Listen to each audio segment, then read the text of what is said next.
কথাই আছে যে কম জলের মাছ একটু বেশি জলে পড়লে লাফালাফি তো ভাই একটু বেশি করবেই। ঠিক তেমনি 2016 সালের টি-20 বিশ্বকাপে বেঙ্গালুরুর মাটিতে বাংলাদেশের ফ্যান্স এবং টিমের প্লেয়াররা তা করে দেখিয়েছিল। কিন্তু তারা হয়তো ভুলে গিয়েছিল যে উইকেটের পিছে তাদের গুরুদেব বসে আছে, সব কিছু নজর করছে।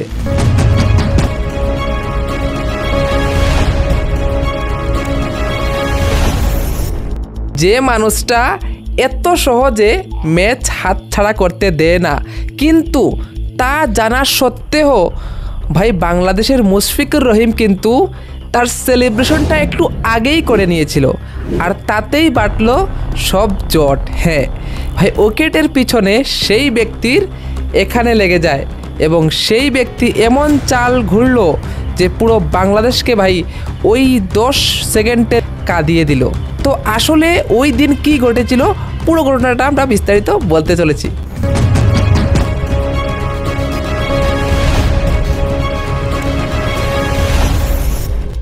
তো আজকে আমি যে ম্যাচটা নিয়ে কথা বলবো, আসলে এটা একটা ম্যাচ ছিল না, এটা ছিল একটা প্রতিশোধ এবং কিছু বুঝিয়ে দেওয়ার সময়। কারণ 2015 সালে ভারতীয় টিম বাংলাদেশে গিয়েছিল এবং বাংলাদেশের সাথে 3 ম্যাচের ওডিআই সিরিজ ছিল এবং সেই সিরিজ মুস্তাফিজুর ভালো বোলিং করে নো ডাউট, এবং বাংলাদেশ আমাদের তুলনায় একটু ভালো খেলে নেয়, যার দরুন প্রথম 2টা ম্যাচ জিতে যায়। যদিও আমরা 3য় ম্যাচ জিতি, কিন্তু তারপরও সিরিজটা কিন্তু আমাদের জেতা হয়নি। তারপর বাংলাদেশি ফ্যান্স এবং তাদের সেই নাগিন ডান্স এবং সাথে ইন্ডিয়ান আমাদের যে মেইন প্লেয়ার ছিল MS ধোনি সহ বড় বড় ক্রিকেটারদের নিয়ে ভাই যেভাবে ওরা ফেসবুক টুইটারে ট্রোল করছিল, সেটার জবাব দেওয়ার সঠিক সময় ছিল ভাই টি-20 বিশ্বকাপ, এবং সেটা হচ্ছিল আমাদেরই দেশে অর্থাৎ বেঙ্গালুরুর মাটিতে। ভারতীয় প্লেয়ারদের সেই গভীর অপমানের ভাই প্রতিশোধ দেখতে পুরো ময়দান ছিল ভাই ভর্তি ভারতীয় ক্রিকেট প্রেমীরা। তো যাই হোক, চলো ম্যাচের দিকে এগানো যাক। তো ভাই সেই ম্যাচটা ভারতের জন্য ছিল খুবই ইম্পর্ট্যান্ট, ঠিক আছে? কারণ ভারতকে এই ম্যাচ জিতলে ভাই কোয়ালিফাই করবে সেমিফাইনালে, অথচ যদি এই ম্যাচ হেরে যায় তাহলে কিন্তু ভারত টি-20 ওয়ার্ল্ড কাপ থেকে ছিটকে পড়ে যাবে, কারণ এর আগেও কিন্তু ভারত একটা ম্যাচ অলরেডি হেরে বসে আছে। তো ভারতের জন্য ডু অর ডাই সিচুয়েশন ছিল এবং দিনটা ছিল 23শে মার্চ, এবং সেই দিনে ম্যাচে আমরা কি দেখতে পাই, বাংলাদেশ প্রথমত টস জিতে যায় এবং ভারতকে ভাই ব্যাটিং করার সিদ্ধান্তে নিয়ে আসে। এবং ভারতের শুরুটা কিন্তু বেশ ভালো ছিল না, কারণ আমরা দেখতে পাই রোহিত শর্মা এবং শেখর ধাওয়ান খুব স্লো স্ট্রাইক রেটে খেলছিল। যখন আমরা দেখি যে পাওয়ার প্লের প্রায় 5 ওভার অতিক্রম হয়ে যায় এবং রান মাত্র 28, ঠিক আছে? এবং দোনো ব্যাটসম্যানই ক্রিজে ছিল, কিন্তু সেইভাবে জ্বলে উঠতে পারছিল না। এবং পাওয়ার প্লে লাস্ট ওভার, যেখানে আমরা দেখি যে ভারতকে কোনো না কোনোভাবে হিটিং তো করতেই হবে, এবং দ্বিতীয় বলে একটা দারুণ ছক্কা আঁকালো রোহিত শর্মা এবং মনে হচ্ছিল যে ভাই হিটম্যান ফর্মে আসছে।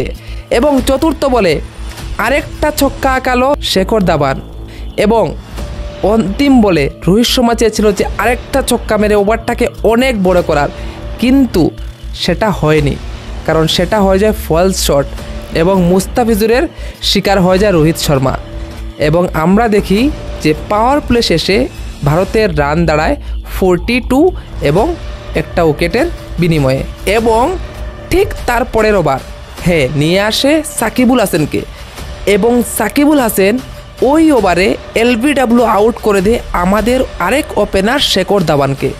এবং সেই সময় আসে ভারতীয় ফ্যান্সদের মধ্যে চিন্তার ভার, এবং বাংলাদেশি প্লেয়ার এবং সাথে বাংলাদেশি ফ্যান্সদের যেমন আনন্দের অন্যরকম একটা উচ্ছ্বাস শুরু হয়েছিল বেঙ্গালুরুর মাঠে। তারপর কিন্তু আমরা দেখতে পারি প্রায় 10 ওভার অবধি ভারতীয় ব্যাটারদের কিন্তু প্রায় বেঁধে রেখে দিয়েছিল ভাই বাংলাদেশের এই বোলাররা।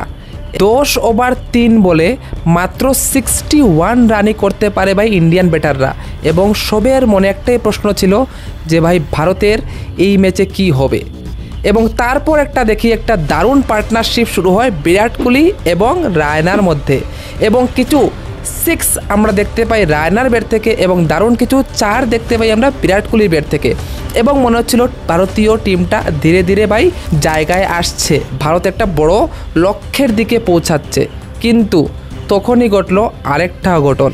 13.3 ওভারে ইনফর্ম বিরাট কোহলি বোল্ড হয়ে যায় ভাই সুইপ মারার চক্করে।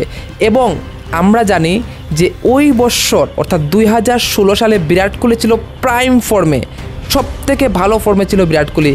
এবং বিরাটের আউটটা যেন ভারতীয় ফ্যানদের মনে একটা আশঙ্কা সৃষ্টি করে দেয় এবং সেই সাথে বাংলাদেশি ফ্যান্স এবং বাংলাদেশি ক্রিকেটাররা যেমন আরও বেশি আনন্দ উল্লাসে মেতে উঠল এবং সুখের ছায়া নেমে এলো ভারতীয় ফ্যানদের প্রত্যেকের মুখে। তারপর কিন্তু আরেকটা কাউন্টার অ্যাটাক দেখতে পাই আমরা হার্দিক পান্ডিয়া এবং সাথে সেই রায়না ছিল। হার্দিক পান্ডিয়া হার্ড হিটিং করা শুরু করলো, প্রথম থেকে এসে 4 ছক্কা মারা শুরু করলো। কিন্তু এই 4 ছক্কাটাও কিন্তু বেশি দূর এগিয়ে গেল না। তারপর হচ্ছে গিয়ে সব থেকে বাজে ওভার, অর্থাৎ ভারতের দৃষ্টিকোণ থেকে 15 নাম্বার ওভার। সেই ওভারে ঘটে ভাই আসল কাহিনী। কারণ আমরা দেখতে পাই 15 নাম্বার ওভারের প্রথম বলে আউট হয়ে যায় সুরেশ রায়না আলামিনের বলে এবং ঠিক দ্বিতীয় বলে আউট হয়ে যায় ভাই হার্দিক পান্ডিয়া। অর্থাৎ পরপর দুটি বলে দুটা সেট ব্যাটসম্যান আউট হওয়ার পরে কিন্তু ভারতের অবস্থাটা হয়ে যায় একদম নাজেহাল।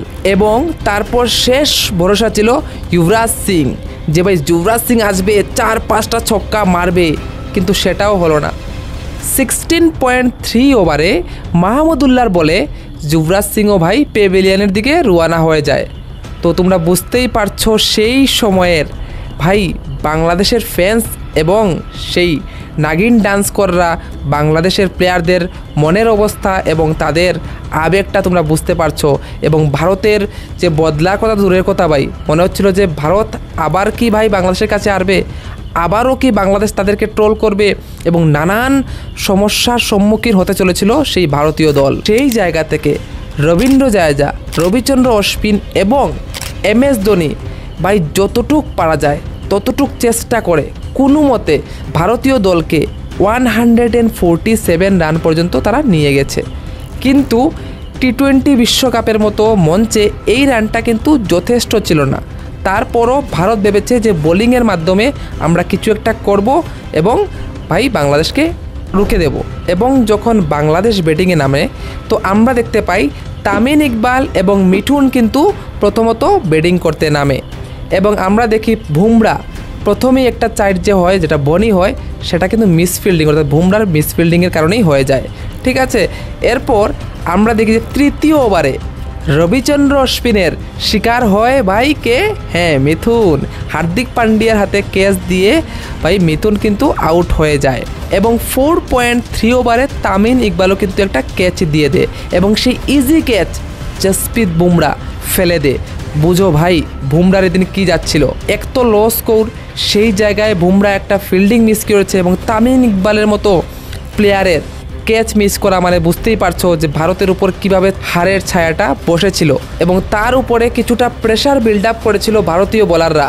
কিন্তু পাওয়ার প্লে শেষ ওভারে আমরা দেখতে পাই জসপ্রীত বুমরাকে 4টা 4 মারা হয় ভাই বাংলাদেশের তামিম ইকবাল এবং সেই জায়গায় দাঁড়িয়ে বাংলাদেশের পাওয়ার প্লে স্কোর কার্ড ছিল 45 রানে 1 উইকেট, যেটা ওই ম্যাচের কন্টেস্টে দারুণ ছিল। কারণ ওদেরকে এমন না যে ভাই 200 রান চেস করতে হবে, ওদেরকে চেস করতে হতো মাত্র 147 রান। এবং 8ম ওভারে আমরা দেখি MS ধোনি নিয়ে আসে রবীন্দ্র জাদেজাকে এবং ওই ওভারে একটা দারুণ চাকমা দে ভাই কাকে, হ্যাঁ তাদের এক্সপিরিয়েন্স প্লেয়ার তামিম ইকবালকে। এবং সেই চাকমা ধোনির হাতে তো সবাই জানে ভাই, যদি ধোনির হাতে বল চলে যায় তাহলে আর রিটার্ন আসার কোনো চান্সই নেই। আউট হয়ে যায় তামিম ইকবাল এবং তখন কিন্তু কিছুটা হলো ব্যাকফুটে এসে যায় বাংলাদেশ।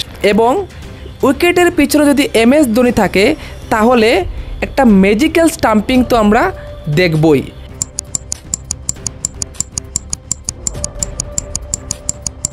এবং সেটা আসলেই ভাই দারুণ স্টাম্পিং ছিল, যেটা না দেখলে কেউ বুঝতে পারবে না। মিলি সেকেন্ডে ভাই MS ধোনি সাব্বিরকে আউট করে দিল, ঠিক আছে, তার স্টাম্পিং স্কিল দিয়ে, এবং মনে হচ্ছিল যে ভাই বাংলাদেশের কাছ থেকে কিন্তু ধীরে ধীরে ভারতের কাছে ম্যাচটা আসতে চলেছে। কিন্তু এমনটা হয়নি, কারণ আমরা দেখেছি যে সাকিবুল হাসান কিন্তু কিছু হিটিং করছিল ভারতীয় বোলারদের বিরুদ্ধে, এবং প্রথম 11 ওভার শেষে আমরা কি দেখতে পাই যে 54 বলে মাত্র 60 রানের প্রয়োজন বাংলাদেশের, এবং হাতে রয়েছে 60টা উইকেট, যেটা মনে হচ্ছিল যে ভাই একদম ইজিলি চেজ হয়ে যাবে বাংলাদেশ, সেটা আরামসে করে নেবে। তারপর আমরা কি দেখি, তারপর সেই ডেঞ্জারাস সাকিবুল হাসানকে কিন্তু আউট করে আবারও রবিচন্দ্র অশ্বিন। ভাই রবিচন্দ্র অশ্বিন কিন্তু ওই দিন দারুণ বোলিং করছিল। শেষ 14 বল, অর্থাৎ শেষ 14 বলে 21 রান চাই বাংলাদেশের জিতার জন্য, এবং হাতে রয়েছিল 5টা উইকেট।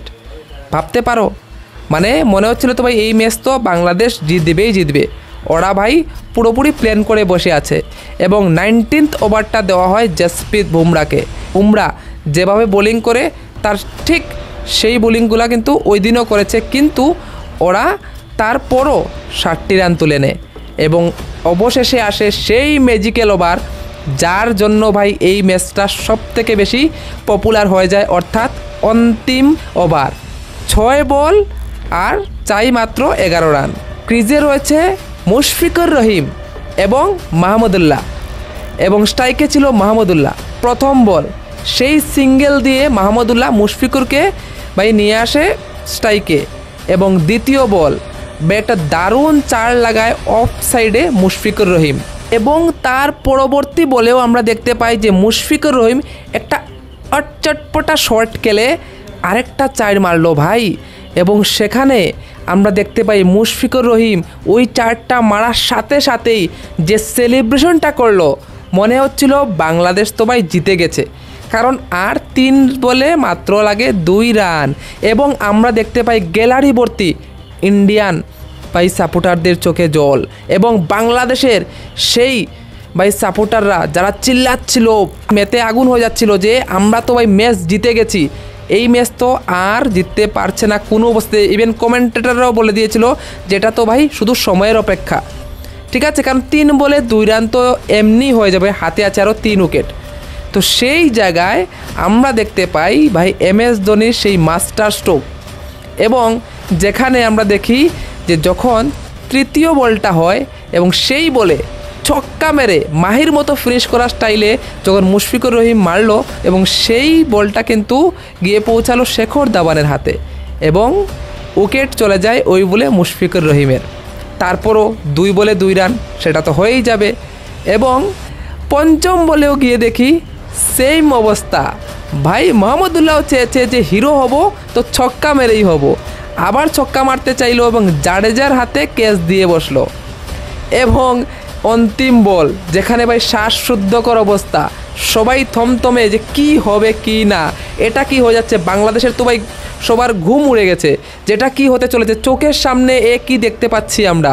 এবং সেই সময় আমরা দেখি MS ধোনির সেই মাইন্ড ব্লোয়িং ভাই চিন্তাধারা, ও আগে থেকেই একটা গ্লাভস খুলে নিয়েছে, হার্দিক পান্ডিয়ার সাথে কিছু একটা বলছিল, সবাই হচ্ছিল যে ভাই হয়তো হোয়াইট ইয়র্কার হবে অথবা ভাই এটা ইয়র্কার বল আসছে, কিন্তু না, হোয়াইট লেন্থ বল দেখতে পাই আমরা ভাই হার্দিক পান্ডিয়ার কাছ থেকে, এবং সেই বলে কিন্তু ব্যাটের সাথে আতাপাতা নেই ভাই মুস্তাফিজুর রহমানের, এবং MS ধোনি ভাই চান্সই নেয়নি, সে তো চিতার মতো দৌড়ে গিয়ে স্টাম্প উড়িয়ে দিল, এবং শেষ 3 বলে একটা রানও করতে দেয়নি বাংলাদেশকে, এবং সেই জায়গা থেকে ভারত ম্যাচ জিতে যায়।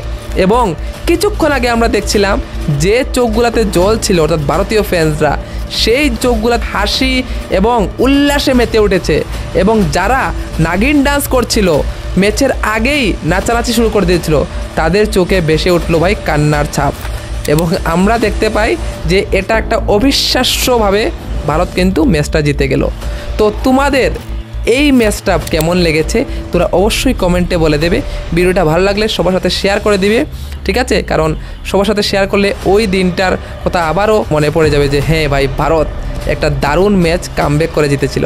তো যাই হোক, ভিডিওটা লম্বা করছি না, যদি আমাদের চ্যানেল নতুন হয়ে থাকো তাহলে চ্যানেলটাকে সাবস্ক্রাইব করে দিও। তাহলে দেখা হচ্ছে অন্য একটা ভিডিও, ততক্ষণের জন্য বাই বাই, ভালো থাকবে, সুস্থ থাকবে।